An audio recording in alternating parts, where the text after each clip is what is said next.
Welcome to episode 4 of my beginners learning roadmap. Right now, in this episode, we are going to be looking at why you should master one software first. And this is very, very important. And I want you to pay a very serious attention to this, right?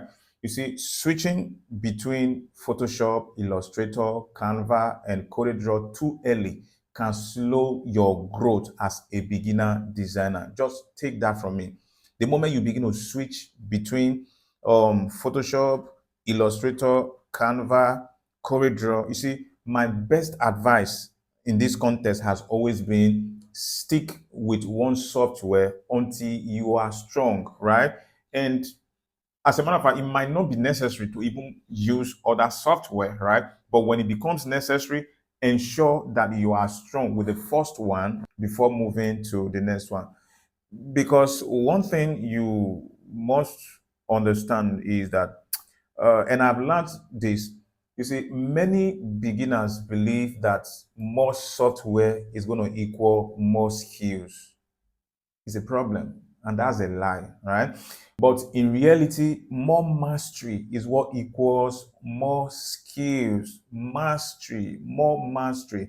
You see, if you jump between multiple software tools too early as a beginner, your workflow is going to become weak, your speed is going to become slow, and your confidence is going to become unstable.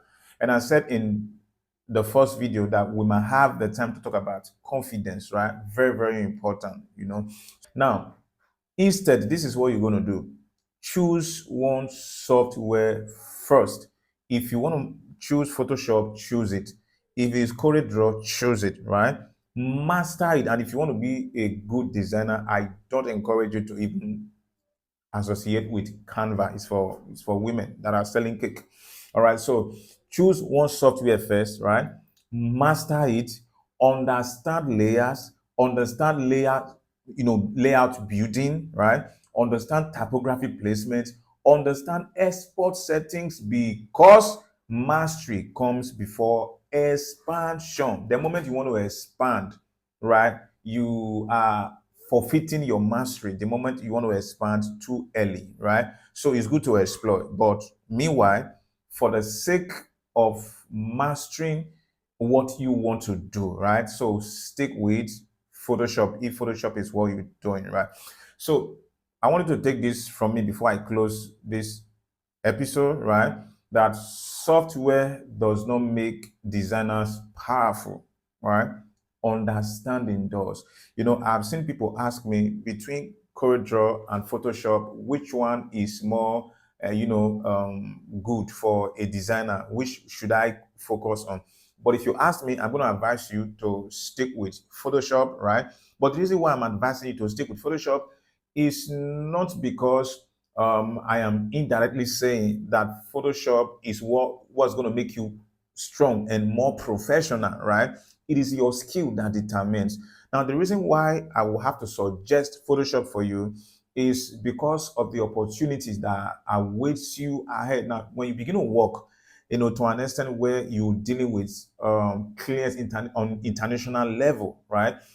One of the things you are going to encounter is when they are requesting or demanding for source files from you, and you'll be so amazed that what they are going to be requesting from you is PSD, which is Photoshop. In most cases, people request for even Canva.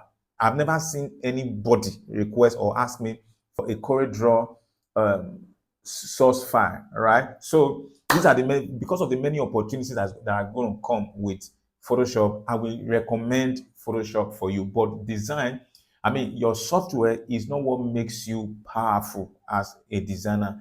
Just know that and even clock that, right? So in the next episode, I will show you how to practice graphic design daily the right way. Just stay back and ensure you watch the next video. See you there.